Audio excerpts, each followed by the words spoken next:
देश के सबसे बड़े यूनिवर्सिटी दिल्ली यूनिवर्सिटी के जाकिर हुसैन कॉलेज में असिस्टेंट प्रोफेसर के पद पर कार्यरत डॉक्टर लक्ष्मण यादव को कॉलेज से निकाल दिया गया है। मतलब कि उनकी नौकरी अब खत्म हो चुकी है।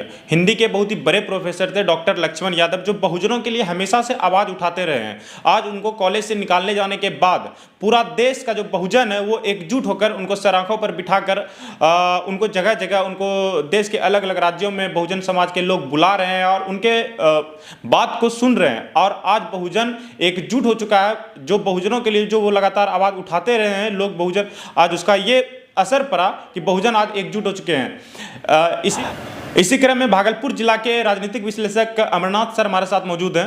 हम उनसे कुछ चर्चा करेंगे डॉक्टर लक्ष्मण यादव के निकाले जाने पर क्या असर पड़ा, भागलपुर जिला पर, पूरे देश में क्या असर पड़ा, इसी पर कुछ चर्चा करेंगे। सर सबसे पहले तो बहुत बहुत स्वागत है आपका। आपका भी पैनी नज़र न्यूज़ और सिल्क टीवी दोनों का स्वागत है और आपके दर्शकों का भारी आभार और धन्यवाद व्यक्त करते हैं।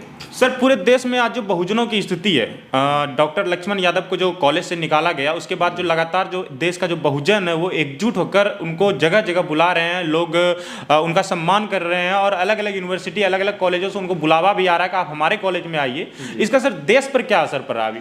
देखिए, डॉक्टर लक्ष्मण यादव सिर्फ दिल्ली विश्वविद्यालय, भारत के सबसे बड़े विश्वविद्यालय के प्रोफेसर ही नहीं थे।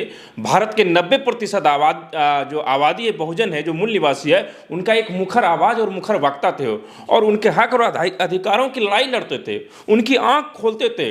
जो उनकी चोरी की गई, उनकी शिक्षा की चोरी की गई, उनके अधिकारों की जो चोरी की गई, उनकी लड़ाई लड़ते, उनकी आवाज़ को मजबूती से रखते थे। यही कारण है कि एक विचारधारा के लोग जो पैसे के बल पर या फर्जी डिग्री के बल पर, जिनका सरकार तक हाथ था, उन्होंने इनको सिलेक्शन कमेटी में बेवजह इसको बाहर कर दिया गया। जो 14 साल से दिल्ली विश्वविद्यालय में पढ़ा रहे थे, अब तक उसमें किसी प्रकार की कमी नहीं थी। जब यह देश के बहुजनों के लिए, समाज के अंतिम पायदान पर बैठे लोगों के लिए, दबे कुचले की आवाज़ के लिए जब इन्होंने आवाज़ उठाने लगे, तो इनको एक विशेष रूप से जो सिलेक्शन कमेटी में था उसका फ़ोन चेक किया जाए, इंटरव्यू के पहले और इंटरव्यू के बाद कौन लोग थे जो इनको निकलवाया गया। और इसको निकलवाने का पूरा श्रेय नागपुर को जाता है और नागपुर आरएसएस का मुख्यालय है, जहां से इस देश में जो बहुजनों के जो दबाने के लिए, बहुजनों को शोषण करने के लिए, मनुस्मृति को लागू करने की पूरी साजिश रची जाती है। आरएसएस चीफ मोहन भागवत, जिससे कि देश की सरकार चलती है, नरेंद्र मोदी भाजपा की सरकार चलती है,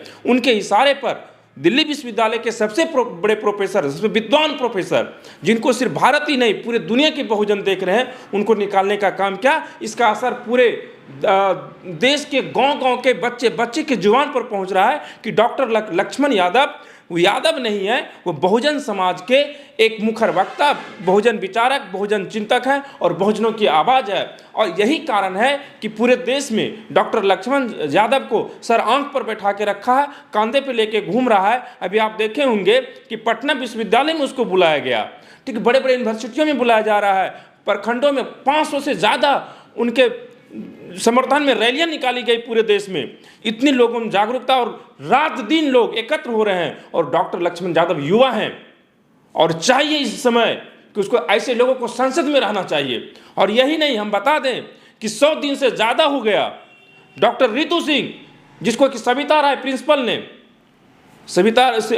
प्रिंसिपल ने जातिवादी, छोटी जाति होने के कारण नौकरी से निकाला गया, दिल्ली विश्वविद्यालय के गेट पर धरना पर बैठे हुए हैं। लक्ष्मण यादव वहां तक आवाज उठाते थे, लेकिन यह गूंगी बहरी सरकार आज जान लीजिए 100 दिनों से उसके कानों में आवाज नहीं पहुंच रही है। यह सरकार इजराइल जाते हैं, अन्य देशों में जाते हैं, बगल में मणिपुर की बेटियों के साथ घटनाएं घटती है, वह इनके कान में नहीं दिखता है। लेकिन डॉक्टर लक्ष्मण यादव ने उस मणिपुर की बेटियों के लिए आवाज़ उठाया, बहुजनों के लिए आवाज़ उठाया, जिनकी शिक्षा चोरी की जा रही है, जिनको अधिकारों से वंचित किया जाता है। ये फ्री में राशन दे रहे हैं लेकिन फ्री में शिक्षा नहीं दे रहे हैं। डॉक्टर लक्ष्मण यादव जो बहुजन उनके समर्थन में रैलियां निकाल रहे हैं, डॉक्टर लक्ष्मण यादव का मुख्य विचारधारा क्या था? वो किस प्रकार बहुजनों को एकजुट करने का प्रयास करते थे? क्या उनका मुख्य विचार? देखिए, डॉक्टर लक्ष्मण यादव का जो मुख्य विचारधारा था कि हमारे जो बहुजन समाज है, जो 3000 साल से जातिवाद के शिकार हैं, गुलाम हुए हैं, उनको समता, स्वतंत्रता और बंधुता की ओर लाना है, उनको शिक्षा से जोड़ना है।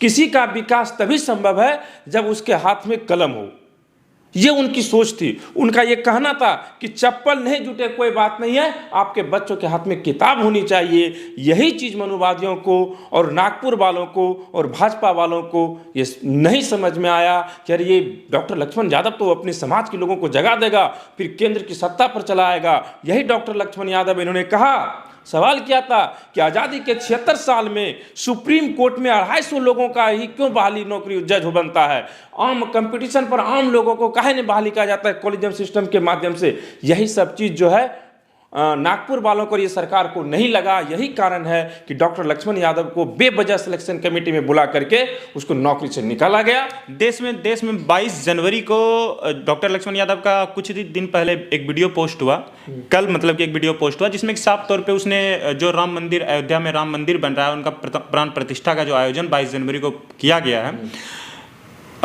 इसको किस प्रकार से डॉक्टर लक्ष्मण यादव देखते हैं और आप किस प्रकार से इनको देखते हैं? देखिए, डॉक्टर लक्ष्मण यादव जिस प्रकार से देखते हैं वही प्रकार से हम लोग भी देखते हैं और पूरा देश देख रहा है कि वह राजनीति का, राम मंदिर का जो उद्घाटन किया जाएगा 22 जनवरी को, वह राजनीति का केंद्र बनाया जा रहा है और इसका फायदा भाजपा उठाया जा रहा है। आप अयोध्या लोगों को मुफ्त में ले जा रहे हो, लेकिन लोगों को कॉलेज यूनिवर्सिटी नहीं ले जा रहे हो, जहाँ की आज डिग्री पढ़ने के लिए MBBS करोड़ों रुपये खर्चा हो रहा है, आप लेकिन तीर्थ यात्रा करा रहे हो। वह राजनीति का केंद्र आ रहा है। सामने में 2024 में चुनाव है, उस चुनाव को मद्देनजर रखते हुए, चुनाव को भुनाने के लिए, मुद्दे से भटकाने के लिए, पढ़ाई, दवाई, कमाई, सिंचाई की मुद्दा को भटकाने के लिए धर्म की अफीम पिला रहा है। और 22 जनवरी को यही कारण है कि 24 का चुनाव देखते हुए रामलला का उद्घाटन कर रहे हैं, राम मंदिर का उद्घाटन कर रहा है। मंदिर बनने से भी तो लोगों को रोजगार पैदा हो रही है। मंदिर जो बन रही है वहाँ जितने भी मजदूर वर्क कर रहे हैं, काम कर रहे हैं, उसके बाद फिर उनको रोजगार मिला। वहाँ पुजारी काम करेंगे, वो जो बाहर में फूल माला बेचेंगे उनको रोजगार मिलेगा।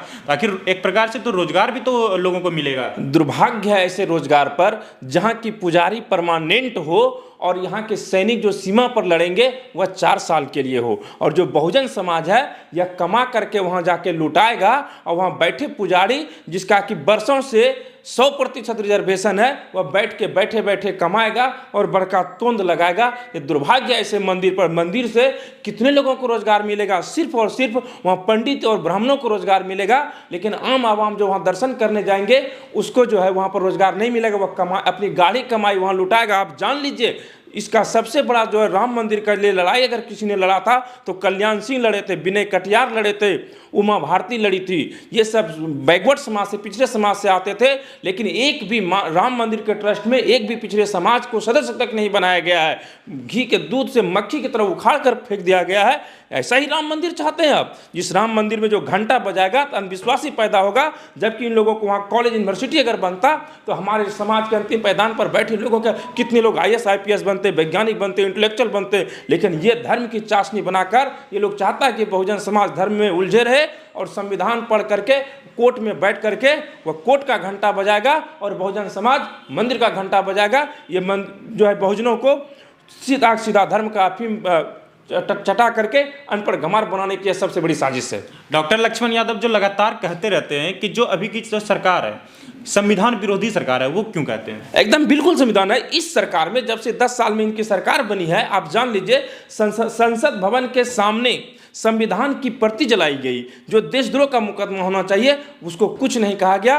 और यहाँ तक कि अर्थशास्त्री विवेक डोबराय ने, जो इनके अर्थशास्त्री हैं, मनमोहन सिंह के नरेंद्र मोदी जी के सलाहकार हैं, इन्होंने स्पष्ट कहा संविधान को बदल देना चाहिए।